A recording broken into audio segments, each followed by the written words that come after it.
Olá a todos, sejam bem-vindos ao podcast da PIA Solicitadores. Hoje vamos falar sobre RCBE, Registro Central do Beneficiário Efetivo. Vamos refletir aqui um bocadinho sobre o que é, para que é que serve e quem é que está vinculado a ele.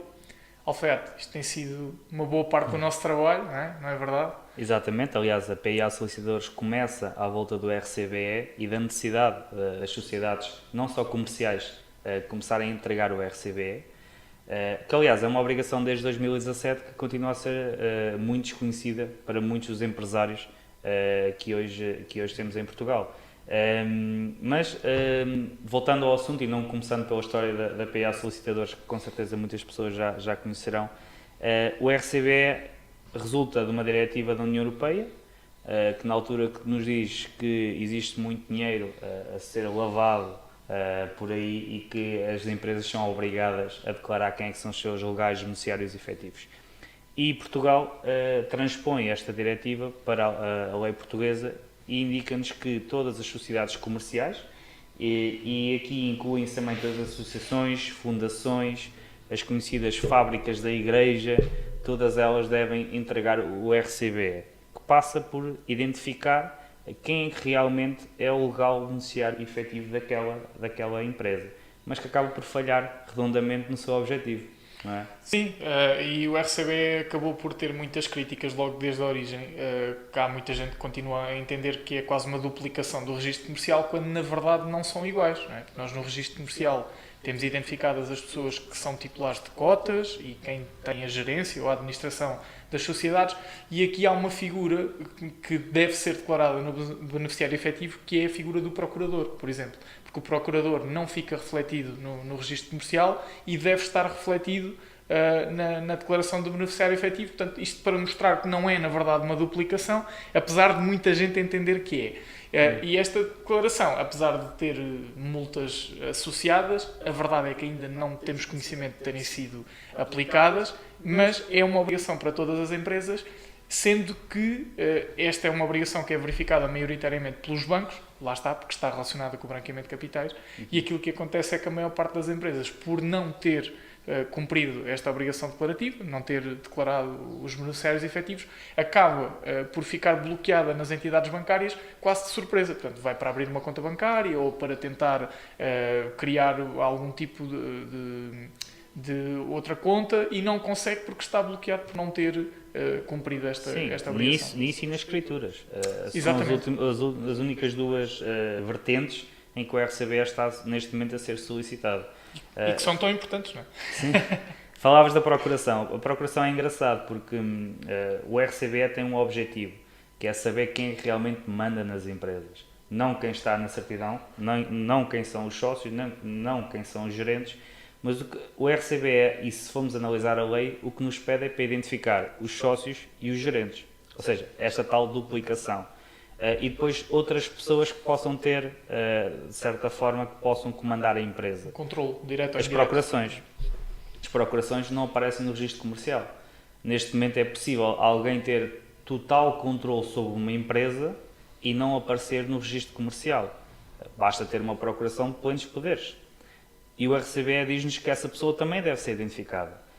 Mas nós, como solicitadores e os advogados, notários, quando fazem o RCBE, acabam por analisar a informação que se encontra na conservatória, mas se não forem informados que este procurador existe, ele também não será identificado. E também não será identificado nem pelos bancos, nem quando outras escrituras de compra e venda vão saber da sua existência. Ou seja, o objetivo de tentar, de certa forma, decifrar e identificar quem é que realmente comanda as empresas, acaba por não ser concluído. Estamos aqui num jogo, não é? A minha ideia, e na altura até partilhámos isto, é muito simples. Se querem saber quem é que manda nas empresas, as procurações de poderes deviam ser registadas no comercial. Tão simples quanto isto. E até facilitava muito o nosso trabalho. Por exemplo, há aqui uma empresa que se dedica à compra e venda de imóveis. E existe uma procuração a favor de um terceiro que nada tem a ver com a empresa, que também lhe dá poderes para comprar o imóvel.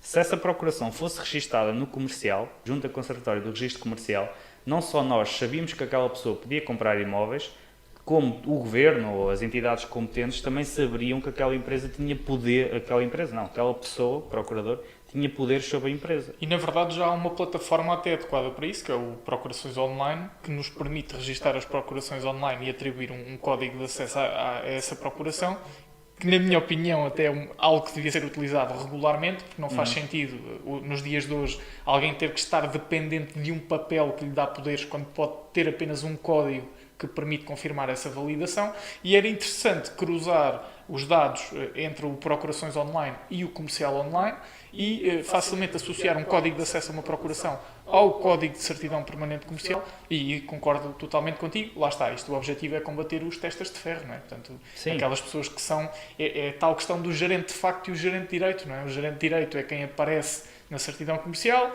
e o gerente de facto é quem beneficia, daí a expressão beneficiário efetivo. Exatamente, sim. E o objetivo acaba por não ser concluído. Na minha opinião, acaba por ser uma das muitas diretivas que Portugal adota e que depois não tem expressão prática e que tem vindo a acontecer em Portugal, muito pela necessidade de nós parecermos bem para a União Europeia e precisarmos dos fundos da União Europeia. A diretiva, que não é mais do que um conselho, e aquilo que nos ensinam na escola é que uma diretiva não tem aplicabilidade obrigatória. Não, tem de ser transposta, exatamente. Ou seja, e Portugal acaba por adotar tudo, porque tem que parecer bem à União Europeia para receber os fundos. E depois temos aqui um vazio, um instrumento legal que acaba por não concluir aquilo que foi desenhado, não é? Eu concordo contigo em parte, porque eu acho que indiretamente o facto de, pelo menos as entidades bancárias, terem que cumprir com a obrigação de verificar a existência do código, já é de certa forma um cumprimento desta obrigação. O problema está na origem, que é a forma de fazer a declaração do beneficiário efetivo. Portanto, lá está, a maior parte das vezes acaba por ser realmente uma duplicação do registro comercial, mas não é por isso que deixam de ter que ser cumpridos os prazos, e se calhar falávamos também um bocadinho sobre isso. Sim. 30 dias a contar da Constituição. 30 dias a contar da Constituição, também 30 dias para a alteração, se alterarmos alguma coisa. Exatamente. Depois, em termos de timings, também temos a confirmação anual. A confirmação anual que tem vindo a ser adiada, ou seja, nós como empresa só temos que confirmar que o RCBE está ok, todos os anos, se não fizermos alguma alteração, porque a partir do momento que fazemos uma alteração, também já o estamos a confirmar. Mas se estiver tudo igual, basta confirmar. Esta confirmação tem que ser feita todos os anos, mas em 2019 por causa do Covid, em 2020 também por causa do Covid, tem vindo a ser adiada, mas penso e agora em 2021 também foi adiada. Não, em 2019 não foi adiada por causa do Covid. Exatamente, foi em 2020. Assim, Covid é 19, mas... Exatamente, sim, exatamente. Em 2019 foi adiada porque era uma coisa muito recente e muitas empresas não o tinham. Mas não o tinham porquê? Porque lá está, se não for compra e venda de imóveis, se a empresa não fizer escrituras, aí não seria pedido.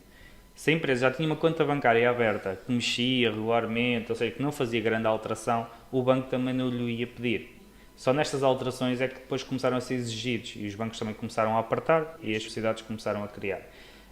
Mas ainda existem muitas entidades, e vamos fugir um bocadinho às empresas, que ainda não têm o RCBE.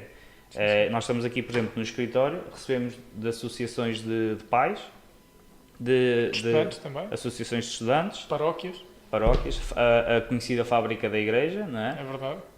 E todos estes continuam muitas das vezes sem ter RCBE. Comissões de festas e Comissões de festas, uma obrigação desde 2017. Verdade. Ou seja, estamos aqui a falar de uma série de anos em que nunca o fizeram. Isto é um bocadinho como o RGPD, que entrou em vigor em 2018, mas já estava aprovado e publicado desde 2016 e andámos 2 anos de olhos fechados, depois em 2018 andámos a correr atrás do prejuízo. O RGPD é uma questão que dava para outro podcast à vontade. E vai dar. Mas que já existia, que já estava na lei, agora foi uma lei nova, é verdade, mas a partir do momento em que criaram um alarido à volta disto, é que as pessoas começaram a olhar para ele. E neste momento olhamos tanto para ele, adotamos 1001 medidas, agora já passou. E quando as coisas passam, as pessoas começam-se a esquecer delas. Pois é. E a partir daí começamos a receber newsletters, começamos a receber mensagens que não demos autorização. E que isto já acontecia se calhar há 5 ou 6 anos, deixou de acontecer e agora vai voltar a acontecer outra vez.